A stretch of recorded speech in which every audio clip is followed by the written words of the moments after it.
அந்த காட்டோட ராஜாவா இருந்த பருந்து மகாராஜாவுக்கு இப்ப ரொம்ப வயசாயிடுச்சு.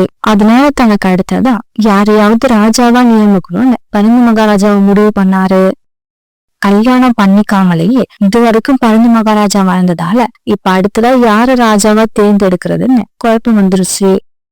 ஒரு நாள் இத பத்தி பருந்து மகாராஜா தன்னுடைய மந்திரி சாகர் புறா கிட்ட இப்படி பேசிக்கிட்டு இருந்தாரு. சாகர், எனக்கு வயசாயிடுச்சு. அதனால எனக்கு அடுத்து இந்த காட்டை யாரு ஆள போறதுங்கிற விஷயத்துல நான் ஒரு முடிவு பண்ணிட்டேன். அப்படியா மகாராஜா? நீங்க முடிவு பண்ணீங்கன்னா அது சரியாதான் இருக்கும். உங்களுக்கு அடுத்து இந்த காட்டை ஆள போறது யாருன்னு நீங்க சொல்லுங்க. அதை கேட்கறதுக்கு நான் ரொம்ப ஆவலா இருக்கேன். சாகர், என்ன பொறுத்த வரைக்கும் எனக்கு அப்புறம் இந்த காட்டை ஆள்ற பறவை என்ன மாதிரியே வலிமையாவும் திறமையாவும் நேர்மையாவும் இருக்கணும். அப்படிப்பட்ட பறவை இந்த காட்டுல காலுக்காகத்தை தவிர வேற யாரும் இல்லை. அதனால நான் காலுக்காகத்தை எனக்கு அடுத்து இந்த காட்டோட ராஜாவாக்குறதுன்னு முடிவு பண்ணிட்டேன்.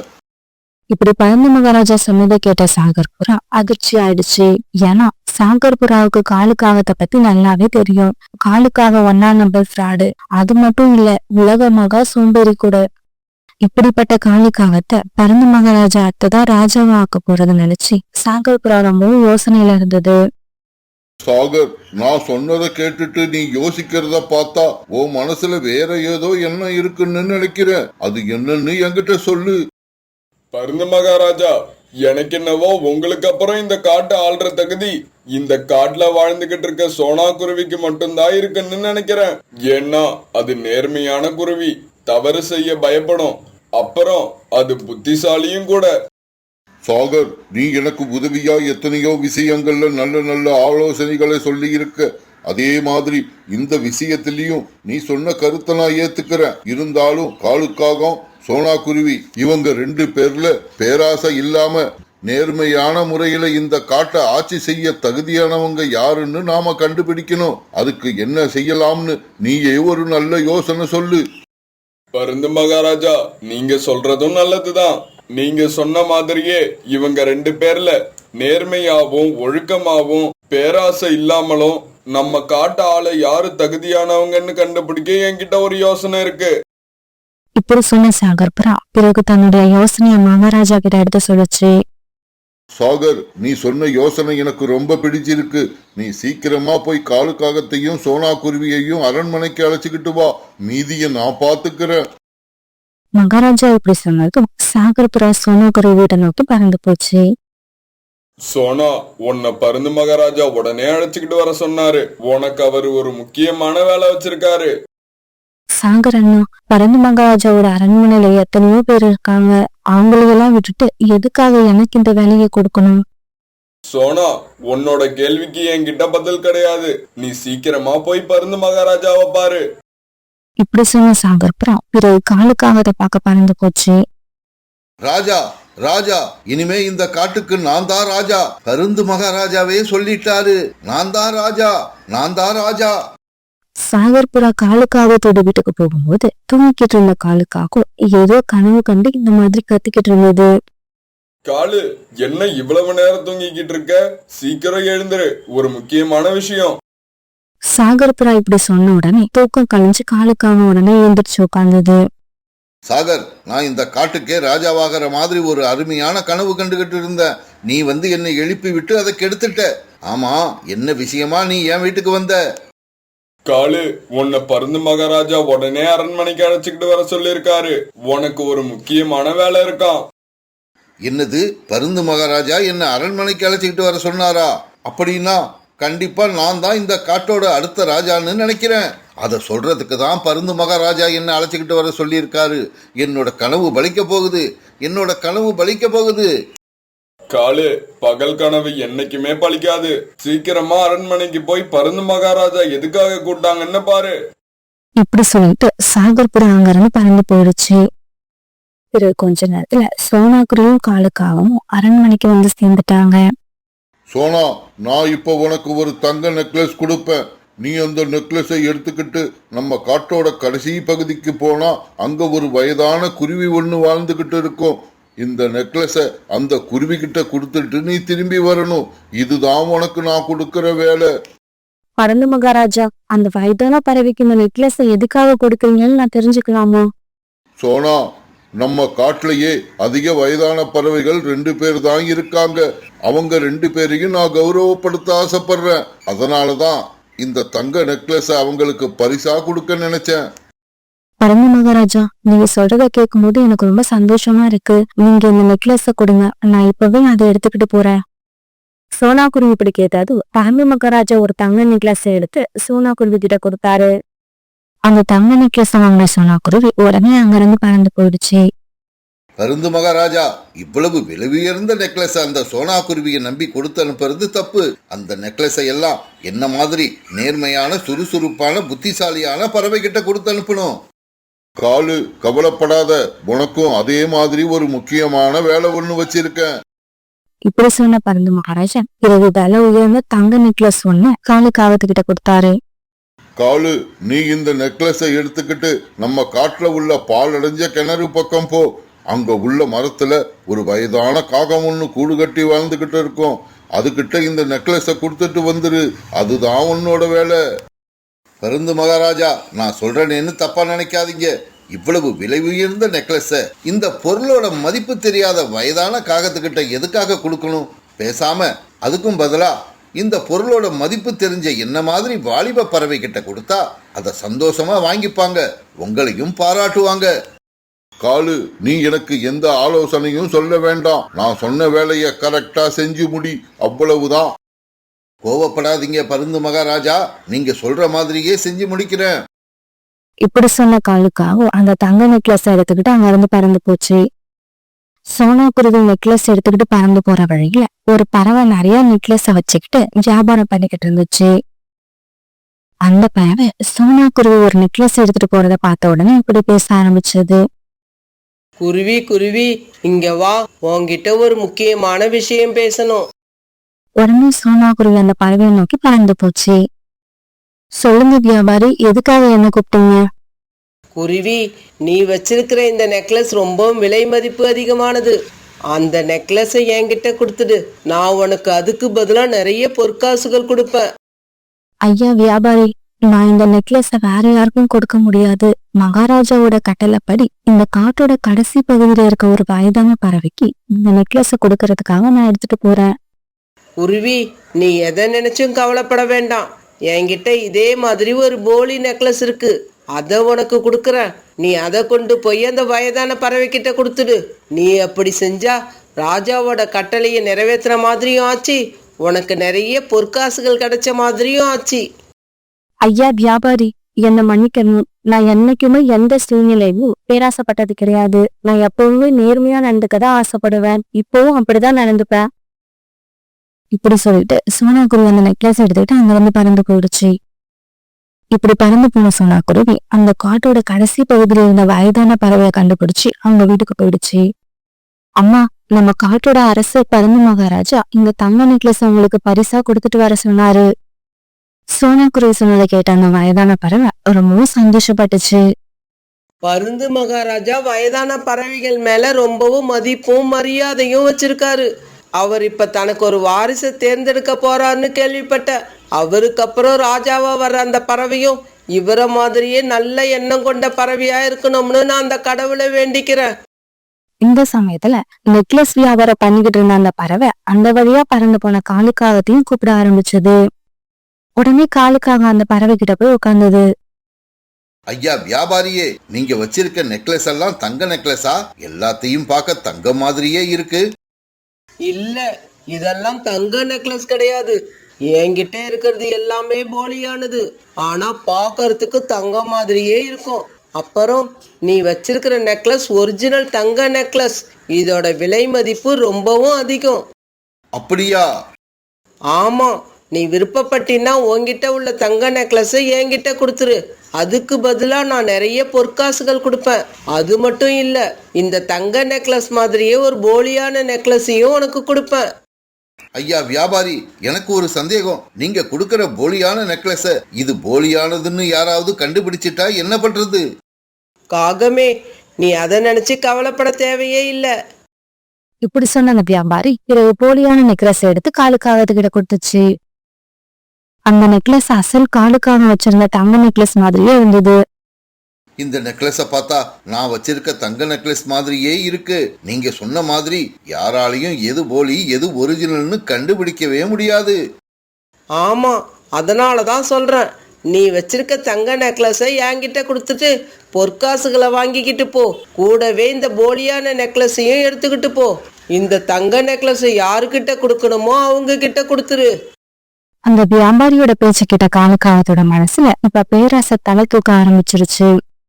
இப்படி பேராசை தலை தூக்கின உடனே காலுக்காக அதை வச்சிருந்த ஒரிஜினல் தங்க நெக்லஸ அந்த வியாபாரி கிட்ட கொடுத்துருச்சு. பிறகு அதுக்கு பதிலா நிறைய பொற்காசுகளையும் போலி நெக்லஸையும் அந்த வியாபாரி கிட்ட இருந்து வாங்கிக்கிச்சு. பிறகு அந்த பொற்காசுகளையும் போலி நெக்லஸையும் எடுத்துக்கிட்ட காலுக்காகவும் தன்னோட மாமா வீட்டுக்கு போச்சு. மாமா மாமா, இந்த பொற்காசுகளை பத்திரமா வச்சிருங்க, நான் சாயங்காலமா வந்து வாங்கிக்கிறேன். இப்படி சொல்ல காலுக்காகும் பிறகு அந்த போலி நெக்லஸ் எடுத்துக்கிட்டு அந்த வயதான காகு வீட்டை நோக்கி பறந்து போச்சு. அம்மா, உங்களுக்கு என்னோட வணக்கங்கள். இந்த தங்க நெக்லஸ பருந்து மகாராஜா உங்ககிட்ட கொடுத்துட்டு வர சொல்லி அனுப்பி வச்சாரு. பருந்து மகாராஜாவோட இந்த செயல் என்னை ரொம்பவும் சந்தோஷப்பட வைக்குது. பருந்து மகாராஜா கிட்ட நீ என்னோட நன்றியை சொல்லிடு. இப்படி சொன்ன அந்த வயதான காவும் காலுக்காகத்துக்கிட்ட இருந்து போலி நெக்லஸ வாங்கிச்சு. தன்னோட வேலையை முடிச்ச காலுக்காவும் பிறகு ரொம்ப சந்தோஷமா அரண்மனையை நோக்கி பறந்து போச்சு.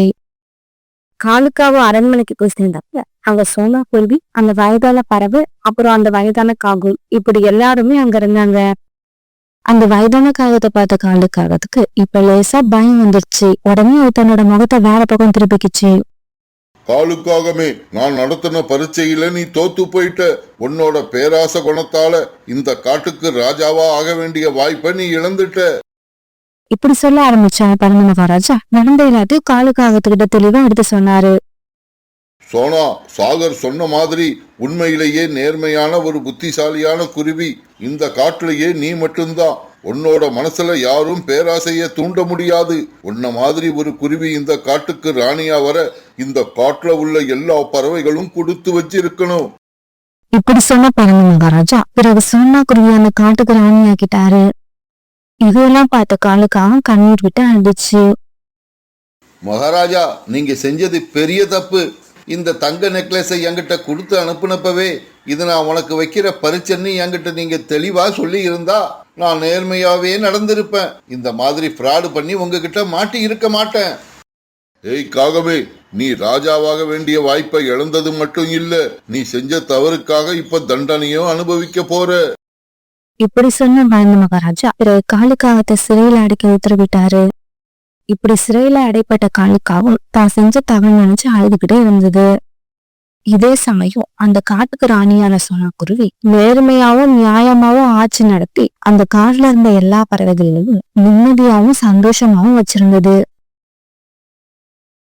ஒரு பெரிய காட்டுல வாழ்ந்து வந்த சோனா குருவிக்கு 2 குழந்தைங்க.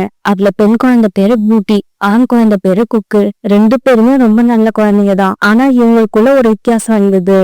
பியூட்டி யார் கஷ்டப்படுறத பார்த்தாலும் உடனே ஓடி போய் உதவி செய்வான். ஆனா குக்கு அப்படி கிடையாது. குக்கு அவனோட வேலையை கரெக்டா செய்வான். அதே சமயம் மத்தவங்க துன்பப்படுறத பார்த்தா அதை கண்டுக்கவே மாட்டான். அவன் தன்னோட வழியில போய்கிட்டே இருப்பான். குக்கும் பியூட்டியும் படிக்கிற ஸ்கூல்ல அப்ப ஆனுவல் எக்ஸாம் முடிஞ்சு லீவ் விட்டு இருந்தாங்க. அதனால பியூட்டியும் குக்கும் ரொம்ப சந்தோஷமா இருந்தாங்க. பசங்களா, இந்தாங்க, நீங்களும் ரொம்ப நாளா என்கிட்ட பணம் கேட்டுக்கிட்டே இருந்தீங்க. இன்னைக்கு உங்க 2 பேருக்கும் ஆளுக்கு 20 ரூபாய் கொடுக்குறேன். கடைக்கு போய் உங்களுக்கு என்ன பிடிக்குமோ அதை வாங்கி சாப்பிடுங்க. இப்படி சொன்னா கூட பிறகு தன்னுடைய குழந்தைகள் 2 பேருக்கும் 20 ரூபாய் கொடுத்துச்சு. அம்மா, உங்களுக்கு ரொம்ப நன்றி. எங்களோட ரொம்ப நாள் ஆசையை இன்னைக்கு நிறைவேற்றிட்டீங்க. அம்மா, இது என்னோட நீண்ட நாள் கனவு. நீங்க கொடுத்த இந்த 20 ரூபாயால என்னோட கனவு இன்னைக்கு நிஜத்துல நடக்க போகுது. இப்படி அம்மாவுக்கு நன்றி தெரிவிச்ச குழந்தைகள் 2 பேரும் பிறகு மிட்டாய் வாங்கறதுக்காக கரையை நோக்கி பறந்து போனாங்க. இப்படி இவங்க 2 பேரும் பறந்து போய்கிட்டு இருக்க வழியே ஒரு சின்ன குருவி அழுதுகிட்டு உட்கார்ந்துருக்கத பார்த்தாங்க. உடனே இவங்க 2 பேரும் அந்த குருவி கிட்ட போய் உட்கார்ந்தாங்க. குருவி, நீ யாரு? ஏன் இங்க உட்கார்ந்து அழுதுகிட்டு இருக்க? அம்மா என்கிட்ட மளிகை ஜாமான் வாங்க சொல்லி 20 ரூபாய் பணம் கொடுத்தாங்க. ஆனா இப்ப அந்த பணத்தை காணோம். வழியில எங்கேயோ விழுந்துடுச்சு போல இருக்கு. அப்படியா? கவலைப்படாத, அந்த பணத்தை நாங்க தேடி எடுத்து கொடுக்கிறோம்.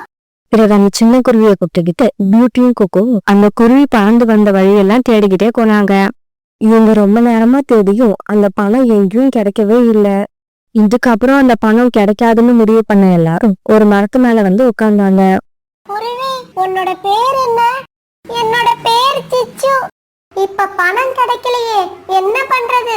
உங்க வீடு எங்க இருக்குன்னு சொல்லு, நாங்க உன்னை வீட்ல கொண்டு போய் விட்டுட்டு வரோம். இல்ல, போக மாட்டேன். மளிகை ஜாமான் வாங்காம வீட்டுக்கு போனா எங்க அம்மா என்ன அடிப்பாங்க. சிச்சு இப்படி அழுதுகிட்டு சொன்னதை பார்த்து பியூட்டிக்கு அந்த குருவி மேல இறக்கம் வந்துடுச்சு. குக்கு, நாம ஒண்ணு பண்ணுவோமா? நாம 2 பேரும் ஆளுக்கு 10 ரூபாய் போட்டு இந்த குருவி கிட்ட 20 ரூபாய் பணம் கொடுப்போம். மீதி இருக்கிற 20 ரூபாயில நம்ம ஆளுக்கு 10 ரூபாய் எடுத்துக்கலாம். முடியாது, என்னோட பணத்தை நான் கொடுக்க மாட்டேன். எனக்கு நினைவு தெரிஞ்சதுல இருந்து இப்பதான் என் கைக்கு 20 ரூபாய் கிடைச்சிருக்கு. இதை யாருக்கும் கொடுக்க மாட்டேன். நான் போய் மிட்டாய் வாங்கி சாப்பிட போறேன். இப்படி சொன்ன கொக்கு உடனே அங்க இருந்து பறந்து போயிட்டான். ஆனா சிச்சு மட்டும் அழுதுகிட்டே உட்கார்ந்துருந்துச்சு. சிச்சு, அழாத. உனக்கு தேவையான பணத்தை நான் கொடுக்கறேன். வா, நாம 2 பேரும் மளிகை கடைக்கு போய் உனக்கு தேவையான ஜாமான்களை வாங்குவோம். இப்படி சொன்ன பியூட்டி பிறகு சிச்சுவை கூப்பிட்டுக்கிட்டு மல்லிகை கடையை நோக்கி பறந்து போச்சு. கடைக்கு போன உடனே சிச்சு தனக்கு தேவையான பொருட்கள் எல்லாம் வாங்கிச்சு. அக்கா, எனக்கு பணம் கொடுத்து உதவுனவங்களுக்கு ரொம்பவும் நன்றி. நான் வீட்டுக்கு கிளம்புறேன். உன்னை இப்ப தனியா அனுப்புனா இந்த மளிகை ஜாமானையும் எங்கேயாவது கீழே போட்டுடுவேன். நானே வந்து உங்க வீட்டுல விட்டுட்டு வந்துடுறேன். இப்படி சொன்ன பியூட்டி பிறகு சிச்சுவை கூப்பிட்டுக்கிட்டு அவங்களோட வீட்டுக்கு பறந்து போச்சு. இப்படி பறந்து போன இவங்க 2 பேரும் சிச்சுவோட வீட்டுக்கு போய் சேர்ந்துட்டாங்க. நீ யாருமா? உன் பேர் என்ன? ஆண்டி, என்னோட பேரு பியூட்டி. நீங்க மளிகை ஜாமான் வாங்க கொடுத்த பணத்தை சிச்சு தொலைச்சிட்டான். அப்படியா? சிச்சு, என்னடா நீ இப்படி இருக்க? உனக்கு கொஞ்சம் கூட சாமர்த்தியமே இல்ல. ஆண்டி, அவனை திட்டாதீங்க. இவ்வளவு சின்ன வயசு பையனோட கையில பணத்தை கொடுத்து கடைக்கு அனுப்புனது உங்க தப்பு. இதுக்கப்புறம் இந்த மாதிரி அவனை கடைக்கு அனுப்பாதீங்க. அத சொல்லிட்டு போகலாம்னு தான் நான் இங்க வந்தேன். சிச்சு, நீ பணத்தை தொலைச்சிட்டேன்னு இந்த பொண்ணு சொல்லுது. அப்புறம் இந்த பொருளை எல்லாம் எப்படி வாங்கிக்கிட்டு வந்த? ஆண்டி, எங்க அம்மா எனக்கு மிட்டாய் வாங்கி சாப்பிட 20 ரூபாய் பணம் கொடுத்தாங்க. நான் அந்த பணத்துல தான் இந்த பொருளை எல்லாம் வாங்கிக்கிட்டு வந்தேன். இதை கேட்ட உடனே சிச்சுவோட அம்மாவுக்கு பியூட்டி மேல பெரிய மதிப்பு வந்துருச்சு. பியூட்டி, இந்த சின்ன வயசுலயே எவ்வளவு நல்ல மனசு உனக்கு. ஆமா, உங்க அம்மா பேர் என்ன? உங்க வீடு எங்க இருக்கு? ஆண்டி, எங்க அம்மா பேரு சோனா. இன்னும் கொஞ்சம் தூரம் இப்படியே போனா வலது பக்கம் ஒரு வேப்ப மரம் வரும். அந்த மரத்து மேலதான் எங்களோட வீடு இருக்கு. ரொம்ப சந்தோஷம்மா. இந்த பையனை கடைக்கு அனுப்புனது தப்புன்னு எனக்கு நீ இன்னைக்கு புரிய வச்சுட்ட. அதுவும் இல்லாம அழுதுகிட்டு இருந்த என் பையனை பார்த்து நீ வச்சிருந்த பணத்தை அவனுக்கு கொடுத்துருக்க. சின்ன வயசுலயே நீ இப்படி நடந்துகிட்டது நினைச்சா எனக்கு ரொம்ப ஆச்சரியமா இருக்கு பியூட்டி. அப்புறம் ஒரு விஷயம், இப்ப என்கிட்ட பணம் வேற இல்ல. அதனால நீ வீட்டுக்கு பத்திரமா போ. நான் நாளைக்கு வந்து உங்க அம்மாவை பாக்குறேன். சிச்சுவோட அம்மா இப்படி சொன்னதும் பியூட்டி தன்னோட வீட்டுக்கு பறந்து போச்சு. கொக்கு, என்னடா நீ மட்டும் வந்திருக்க? பியூட்டி எங்க? அம்மா, ஒரு சின்ன பறவை அழுதுகிட்டு உட்கார்ந்து இருந்துச்சு. உடனே பியூட்டி அது வச்சிருந்த பணத்தை அதுகிட்ட கொடுத்துட்டா. வீட்டை விட்டு போய் எவ்வளவு நேரம் ஆகுது? இந்த பியூட்டி இன்னும் வீட்டுக்கு வரல. பறக்கு இன்னைக்கு அவளுக்கு நல்லா திட்டு இருக்கு. அம்மா இப்படி சொன்னதை கேட்ட உடனே குக்குக்கு சந்தோஷமா இருந்துச்சு. அம்மா கொடுத்த பணத்தை அந்த குருவி கிட்ட தூக்கி கொடுத்தல்ல, இன்னைக்கு உனக்கு அடி இருக்கு. அம்மா உன்னை நல்லா திட்ட போறாங்க. குக்கு இப்படி நினைச்சுக்கிட்டு இருக்கப்ப பியூட்டியும் வீட்டுக்கு வந்துடுச்சு. பியூட்டி, நீ இவ்வளவு நேரம் எங்க போயிருந்த? நீ என்கிட்ட வாங்கிட்டு போன பணம் எங்க? அம்மா, நீங்க கொடுத்த பணத்தை சிச்சுவுக்கு கொடுத்துட்ட. சிச்சுவா? யார் அது? நீ எதுக்காக உன்னோட பணத்தை அவனுக்கு கொடுத்த? சோனா குருவி இப்படி கேட்ட உடனே பியூட்டி நடந்த கதையனாக்கு தன்னோட அம்மா திப்புளுச்சு. அம்மா, நான் மட்டும் பணத்தை கொடுக்கலன்னா சிச்சுவோட அம்மா அவனை அடிச்சிருப்பாங்க. ஆனா இப்ப பாருங்க, சிச்சு கிட்ட பணத்தை கொடுத்து அனுப்புனது தவறுன்னு அவங்களே உணர்ந்துட்டாங்க. பியூட்டி, நீ ரொம்ப நல்ல காரியம் பண்ணிருக்க. நீ செஞ்ச காரியத்தை நினைச்சு நான் ரொம்ப சந்தோஷப்படுறேன். சபாஷ் பியூட்டி, சபாஷ். என்னடா இது, நாம ஒண்ணு நினைச்சா அது ஒண்ணு நடக்குது. அம்மா திட்டுவாங்கன்னு பார்த்தா அம்மா என்னடான்னா பியூட்டிக்கு சபாஷ் போடுறாங்க. அம்மா, என்னம்மா நீங்க கொடுத்த 20 ரூபாயை யாருக்கோ கொடுத்துட்டு வந்து நிக்கிறா. அவளை திட்டாம சபாஷ் சொல்றீங்க. கொக்கு, எங்க அக்கா அழுதுகிட்டு இருக்க ஒரு சின்ன பையன் நாங்க இறக்கப்பட்டு அவனுக்கு 20 ரூபாய் கொடுத்தது கூட பெருசு இல்ல. அந்த சின்ன பையன் கையில பணத்தை கொடுத்து அனுப்புனது தப்புன்னு அவங்க அம்மாக்கே புரிய வச்சுட்டு வந்திருக்கா. இத நினைச்சு நான் ரொம்ப பெருமைப்படுறேன். அவளை என்னால திட்ட முடியாது, பாராட்டதான் முடியும். குக்கு, அம்மா சின்ன வயசுல இருந்து நமக்கு இததான் சொல்லி வளர்த்தாங்க. அம்மா சொன்னதை நான் சரியா புரிஞ்சுக்கிட்டேன். ஆனா நீ தான் இன்னும் சரியா புரிஞ்சுக்கல. மறுநாள் பொழுது விடிஞ்சிச்சு. அன்னைக்கு காலையில சிச்சுவோட அம்மாவும் சிச்சுவும் சோனாக்குருவியோட வீட்டுக்கு வந்தாங்க. இவங்க வர வழியில ஒரு மாமரம் இருந்தது. அந்த மரத்துல மாம்பழங்கள் காய்ச்சி தொங்கிக்கிட்டு இருந்தது. அத பார்த்த சிச்சுவோட அம்மா உடனே அந்த மரத்துக்கு போய் அவங்க கொண்டு வந்த குடையில நிறைய பழங்களை பறிச்சு வச்சுக்கிட்டாங்க. அந்த நேரத்துல சிச்சு ஒரு மாம்பழத்தை சாப்பிட்டு முடிச்சுட்டான். அம்மா, இந்த பழங்கள் யாருக்கு? சிச்சு, இது பியூட்டிக்கு. நன்றி சொல்ல போற நாம வெறுங்கைய வீசிக்கிட்டு போக கூடாது. பிறகு அந்த மாம்பழ குடையை தூக்கிட்டு இவங்க 2 பேரும் சோனாக்குருவி வீட்டுக்கு போய் சேர்ந்துட்டாங்க. சோனா, என் பேரு புல்புல். பியூட்டி என்னை பத்தி எல்லா விஷயத்தையும் உன்கிட்ட சொல்லி இருப்பான்னு நினைக்கிறேன். அம்மா, நான் சொன்னது இவங்கள பத்தி தான். இவன் பேரு சிச்சு. இவங்க தான் சிச்சுவோட அம்மா. சோனா, உன் பொண்ணு இந்த வயசுலயே ரொம்பவும் அனுபவப்பட்ட மாதிரி பேசுறா. அவ பேச்சை கேட்டுதான் நானே என்ன மாத்திக்கிட்டேன். இப்படி ஒரு குழந்தை பிறக்க நீ ரொம்ப கொடுத்து வச்சிருக்கணும். இப்படி சொன்ன புல்புல் கண்ணிலிருந்து கண்ணீர் வந்துச்சு. ஆண்டி, நான் நடந்துகிட்ட விதத்துக்கு காரணம் நான் கிடையாது, எங்க அம்மா தான். எங்க அம்மா எனக்கு சொல்லி கொடுத்ததை நான் அப்படியே செஞ்சேன். அக்கா, அப்படி சொல்லாதீங்க. உங்க அம்மா உங்களுக்கு மட்டுமா சொல்லி கொடுத்திருப்பாங்க? உங்க தம்பிக்கு கூட தான் சொல்லி கொடுத்திருப்பாங்க. ஆனா உங்க தம்பி நான் அழுதுகிட்டு இருக்கிறத பார்த்துட்டு 10 ரூபாய் கொடுக்க மனசு இல்லாம அங்க இருந்து பறந்து போயிட்டாங்க. சிச்சி இப்படி சொன்னதை கேட்ட பியூட்டி பூண்டு வந்து சிரிச்சா. சிச்சி இப்படி சொன்னதை கேட்ட குக்குவுக்கு ரொம்பவும் அவமானமா இருந்தது. தான் செஞ்ச தவறு அவனுக்கு அப்பதான் புரிஞ்சுச்சு. குக்கு, நீ ஒன்னும் கவலைப்படாத. இதுக்கு அப்புறமாவது மத்தவங்களுக்கு உதவி செய்ய கத்துக்க. அப்படி நீ உதவி செய்ய ஆரம்பிச்சுட்டேன்னா உன்னை சுத்தி உள்ள எல்லாரும் உன் மேல உண்மையான அன்பு செலுத்த ஆரம்பிப்பாங்க. அம்மா, என்னோட வகுப்புல சொல்லி கொடுக்காத ஒரு முக்கியமான பாடத்தை